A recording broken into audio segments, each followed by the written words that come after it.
If you're dealing with depression or anxiety, please know you are not alone. And now you know for sure you're not alone. The world heavyweight champion is dealing with the same thing.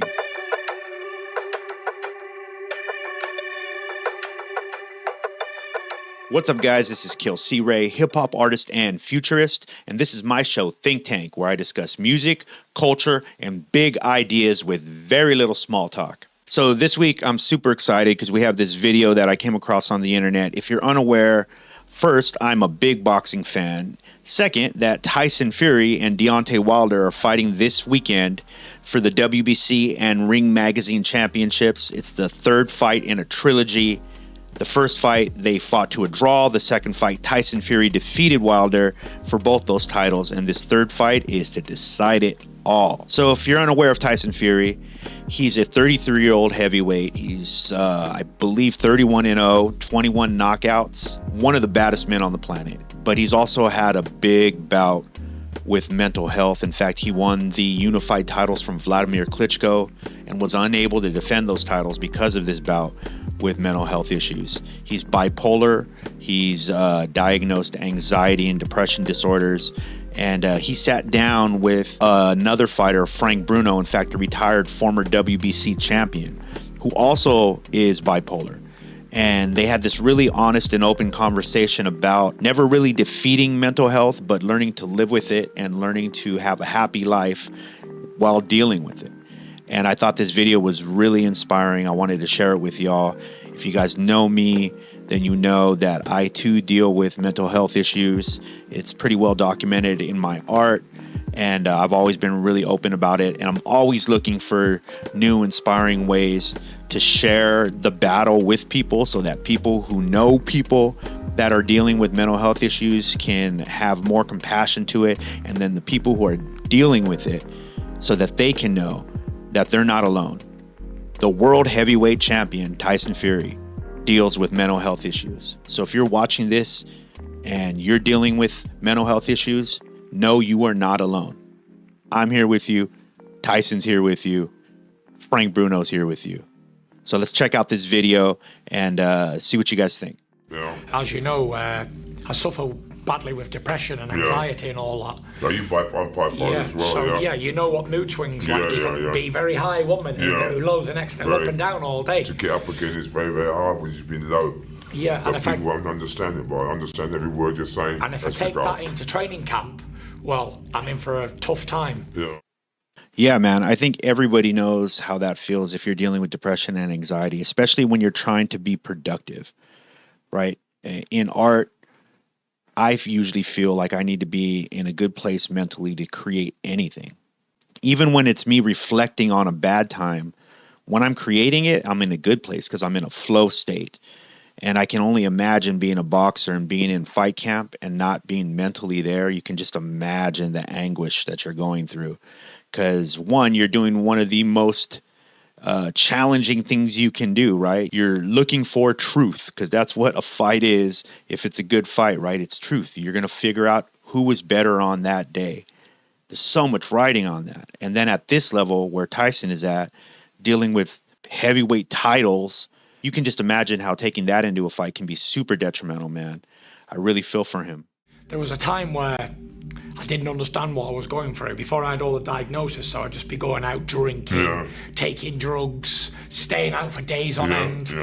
People won't understand this, but I didn't care about my family when I was at my lowest. Sometimes you can't have you don't care about nothing. I just didn't want to live anymore.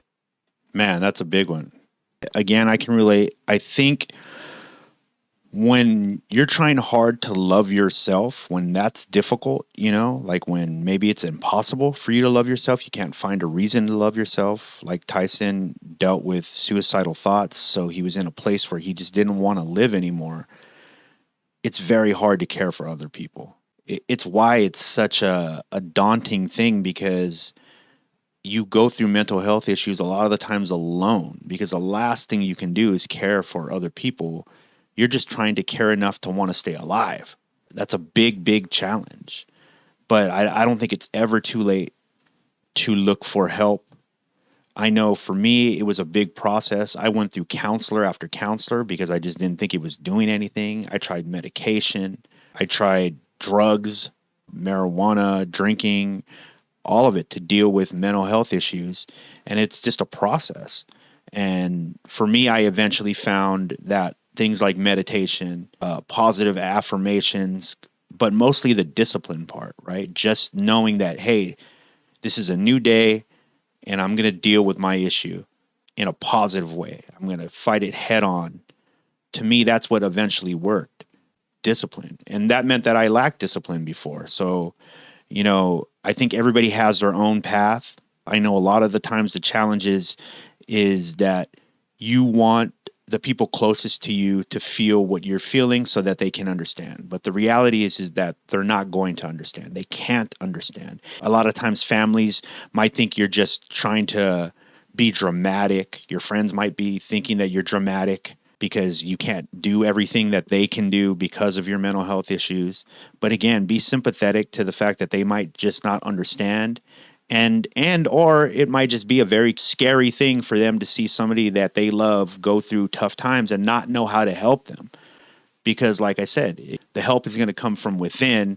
It's rarely going to come from the outside, but you still have to engage with people. You still have to live life. It's why having a counselor and talking to a psychologist is sometimes that really works for people, because just the necessity to have to go and talk to somebody and get your feelings off your chest, just going through that cycle, that very normal thing, connection with other people, can help you a lot of the times. All right, let's continue. What I do, Frank, is I use the training as a medicine. Yeah. If I don't train for 2 or 3 days, Get miserable, yeah. real big Snappy. time. Thank God I'm able to train all the time now. Yeah. Like I say, I come in here, I work out in the morning, Right. I come in the evening and work out again, Yeah. and then I go to sleep, and I just do one day at a time. That's Yeah. how I live my life. I don't plan weeks, months and years in Right. advance. Yeah. I just do today, get through today, Yeah. then wake up tomorrow, hopefully, and do the same again. I think that's super important to mention, getting through each day, day by day. One of the big issues with mental health is the inability to deal with the present moment. I know for me, that's a big challenge. I'm a worrier. I'm a what if type of person. Really, it's not logical. The reality is the only thing that you can control is this present moment. Getting into the gym like Tyson does, or if you're an artist, getting into the studio. So whatever your journey is, just make sure that you're consistent with it and that you have a level of discipline. Trust me, I really do feel like there's a lot to say about just developing discipline. If you feel depressed, but you are also a person who doesn't feel very disciplined, try to find discipline in something. Whether it's just making yourself do something every single day, just do that. And then the next day, try it again. And just try it again. And be consistent and just show up every single time. And you have to find that thing that makes you want to only do that thing. Maybe that's you spending time with your family.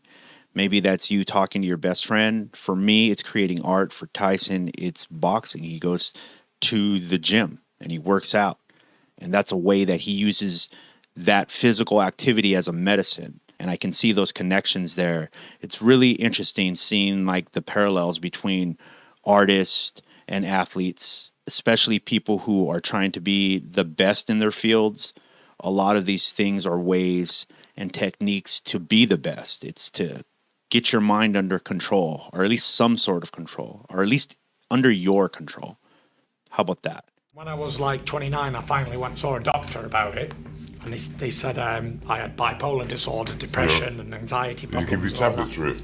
At the beginning, they gave me tablets, and then I kept going back and kept seeing this person.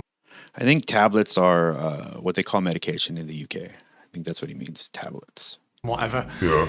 I believe you can never get over mental health, never. Yeah. But you can learn to You're right. maintain it. I think that's really important. I don't know where I'm at with that. I don't know if you can get over mental health issues. I mean, the reality is just being aware that you are hyper aware of emotions, energies, anxiety, having any of those things. I don't know if you can go back. In my own journey in dealing with them, I stopped trying to go back to a time when I didn't have those things. because I have them, I'm aware of them. It's happened to me already. It's not like something I can just erase. So like Tyson, I do kind of believe it's something that you just learn to live with, you learn to manage. And again, like I said before, you don't let these emotions derail your life. I think that's the ultimate goal. And if you can do that, I think you're doing more than most people. Being aware of your emotions is not a bad thing, but letting those emotions and that awareness of those emotions rule your life, that's a bad thing. That's not normal. If you're going through that, understand you're not alone. Obviously, the world heavyweight champion is going through it. I'm going through it. You're watching this. We are going through it. So the emotions themselves are normal. It's how you deal with them. It's what you see when you see those emotions. Let's continue. For me, I think the mental health problems are bigger than all of it, because it doesn't care who you are. It doesn't matter if you're a king or a kid or anything. It doesn't care. In the bank, whatever. I've been unwell all my life. Like, I didn't know what it was, like you said, but I remember having like anxious feelings or being left behind. I didn't know why I was feeling this way.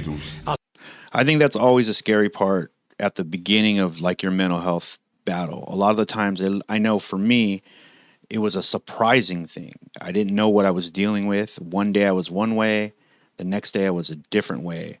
And I had no history of mental health issues. So when it first entered my life, it hit me by surprise. So I can only imagine being a heavyweight boxer, being at the top of the world with your world titles around your waist, and all of a sudden not feeling right mentally. It's got to be one of the scariest places in the world. As a little kid, and all the way growing up as a young teenager, young adult. But I actually didn't get any diagnosis or anything until I got to like 29 years old. And I just thought it was like a normal thing. Like everyone had these ups and downs, and I feel like this because, and some days I feel like, oh, I don't want to live anymore, but I thought like that's normal, but clearly it's not.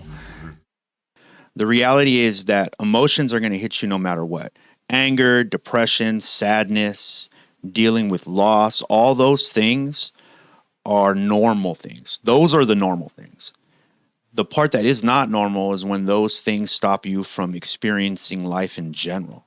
It's okay to be sad. You're going to cry. You're going to have bad days. Horrible things are going to happen, just like amazing things are going to happen. But none of those things should derail your life. And that's what having a mental health issue is. These very normal emotions make you become abnormal, right? You start dealing with things in a way that you don't want to deal with them. You start having perspectives that you don't want to have. That's what mental health issues are. And again, man, my hat's off to Tyson Fury for being so open about it. Let's go. I don't know what's going to happen if I somehow get injured where I can't train or whatever. Right. I fear those days. Like, I really am scared of what might be around the corner, because I know no matter what I've got, how much money I've got, what achievements I've ever done, it can all be taken away from me by mental health problems. Yeah. I feel that one for sure. And let's be honest, we're all headed to the same place, right? To an inevitable end. And the way we deal with what we do before that happens is everything, right? And I can see with Tyson, his worry is about not being able to box anymore, this thing that helps him, his medicine, not being able to do that anymore. Hopefully, I can keep creating for as long as I can, but it is a fear of mine. In fact, dealing with mental health in itself brings me anxiety, because the loss of my mind, that thing that I used to create, is a big fear of mine. So I can kind of relate to that. But I can't imagine your love being a physical thing and then not being able to do that physical thing. I can sympathize with that. But I definitely think Tyson has a huge future after boxing, especially with how inspiring he is and how much he has an expertise now in the world of mental health and dealing with mental health. I think he can be an inspiration far beyond the ring. So I hope he considers that. I'm so happy that I got mentally well again, and I went to seek medical advice. Yeah. And the only regret I've ever got in my life, and I'm not a man for regretting things I've done or whatever's happened, even the highs and lows in my life. Right. I don't regret any of it, but it's all a part of experience. But the one thing I do regret is not going to see a doctor 10 years before I did. Yeah. It made me understand what I was going through. Yeah. Then the better I could have started to recover. Yeah. And if I'd have done that 10 years ago, I wouldn't have had to go through that I mental was stopping breakdown, the same thing meltdown, up. I years wouldn't later. surrender. Again, it's never too late to look for help. I think a lot of the times, especially as men, and I know women deal with this issue as well, but especially as men, I think that there are times that you might be too proud to reach out for help. And I know a lot of friends who deal with mental health issues, and when they first start dealing with it, a lot of the times they're in that place, right? Like, I don't need help from somebody else. I can figure it out. Again, because they're probably confused of what's even happening, right? And even though, like I said, the ultimate solution to this issue is going to come from within, getting help and just talking about it is really the first step. There is no shame in that at all. But a man's got so much pride and so much ignorance in him, you know what I mean, that you don't want to go and see nobody. You think that you're Nigel. And it's all a lack of education. I never went to school for that. I went to school until I was 10 years old, and then I was working and boxing. My family, they're not educated people, they're just normal working people. They didn't know what it was. Like, people who I knew were laughing at me and saying, look at this idiot, he's had the world and chucked it all away, and they didn't understand, so I wouldn't talk about it with them people. And everyone was like, saying, oh, he's an attention seeker, don't go around him and just stay away from him because he'll bring you down. Yeah. Like I said, there's a lot of misunderstandings about mental health. I too, when I was dealing with it early on, I don't think necessarily the people around me knew exactly what was happening.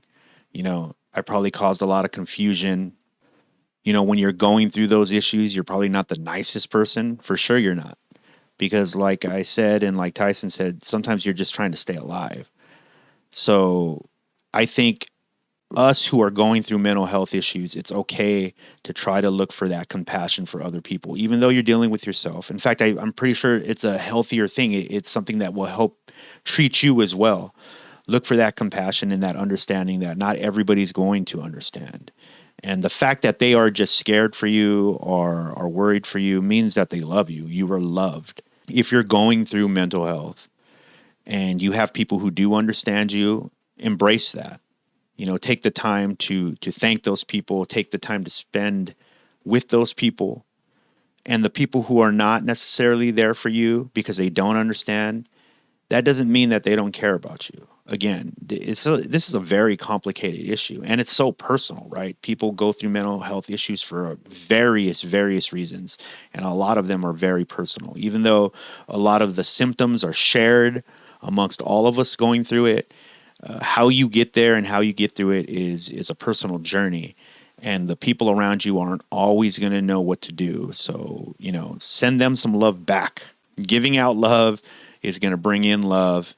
And it's all good. And if people have a negative stigma about mental health, rest assured, we're going to try to talk about it way more. Obviously, the world heavyweight champion is talking about it. That's going to be a huge impact on the world as a whole. I hope Tyson Fury sees that. I hope he's proud of that. And I hope he continues to do that way after he gets out of the ring. Having bipolar, and I'm trying to understand it, and I still can't understand it. It can take you from your high horse to nothing. Right, yeah. It's weakening, it's draining, you know. But I tell you what else it does. It does ground you, makes you grounded. It makes you appreciate smaller things like sanity. Yeah. It makes you appreciate being alive and just being able to think and not hear things in your mind or not wanting to die every second. Man, that's rough, right? Just hearing him say that, not wanting to die every second. What has depression and anxiety taught me? I think it really is just an appreciation for the small things, finding little times of normalcy, right? Finding peace. I respect peace way more, finding peace. I also cherish the people around me way more. Depression has shown me that. Anxiety has shown me that I don't have to be alone. We, especially as artists, as athletes, as entertainers, it's a lonely journey already. So you get really used to being alone in your head. You know, it's how we escape a lot of the times. But it's not always the healthiest thing to do. In fact, it's not. I can 100% say that it is not the healthiest thing to do. But depression and anxiety has taught me that. You know, I had to go through it to understand the importance of the small things around me. And if you can find any any solace in going through the journey of mental health awareness and recovery and treatment is that, again, you're not alone. That's what it's really, really taught me, is that these are things that everybody's dealing with on different levels, but everybody's dealing with them for sure. And sometimes you're lucky enough to not have to deal with so many emotions, and sometimes you're not. Sometimes you're filled with emotions. But either way, again, the emotions are the normal part. Our perspective on those emotions can sometimes be skewed, right? That's what having mental health issues is. We're looking at things from a perspective that is harmful instead of looking at things with a perspective that is helpful. I wanted to speak out because I thought, like, I'm feeling like this. There's got to be a lot of normal people out here in the world feeling like this. And I think if I can be heavyweight champion of the world, bring me down like this, then people can see me get back up after it, and then they can do the same thing. Man, just bravo to Tyson Fury. Bravo to this whole conversation, in fact, man. I think it's something that him and Frank Bruno should be very proud of. I mean, again, these two are two of the baddest men to ever walk the planet. That part about Tyson being afraid of what to do when this is done, I hope that he sees how much he's helping people by just talking about this. He's always going to be one of the baddest men on the planet as long as he wants to be, whether he's fighting or not. He's always going to be a symbol of greatness, a symbol of mastery, a symbol of overcoming your faults, your disasters in life, your hard times. I can see him having a long career, taking that message to the world, right? He stands as an example of what you can do, and he's doing it at the highest of levels. So bravo to him, man. I feel like now a lot more people are coming out with mental health stuff, and it's smashing the stigma for mental health. But the more people talk about it, the more it will overcome all that. Man, that's the truth. The more people talk about it, the better we can start dealing with this issue of mental health and get rid of that stigma. Everyone has a form of mental health issues. It's just you don't want that to get to a point, again, where it's defeating you and stopping you from living life to the fullest. So shout out to WOW Hydrate. Make sure you go check out the entire video. I'll make sure I put the link in the description. Tyson Fury, Frank Bruno. And again, good luck to Tyson Fury fighting this weekend against Deontay Wilder. Again, for the WBC and Ring Magazine Championships. It's going to be an amazing fight. Best of luck to both fighters. Tyson, I'm rooting for you. And man, super inspiring. I'm a hip-hop artist on the other side of the planet, and Tyson Fury is inspiring me. So just imagine what you could do for just the people around you. So keep fighting that good fight. If you're dealing with mental health or depression, please know you're not alone. Thank you guys so much for tuning in. Make sure you guys subscribe, like, turn on the alerts so you know when a new video is coming. I got a bunch more content coming up. Once again, this is Think Tank. I'm KILLcRey, and I'll see you guys next time.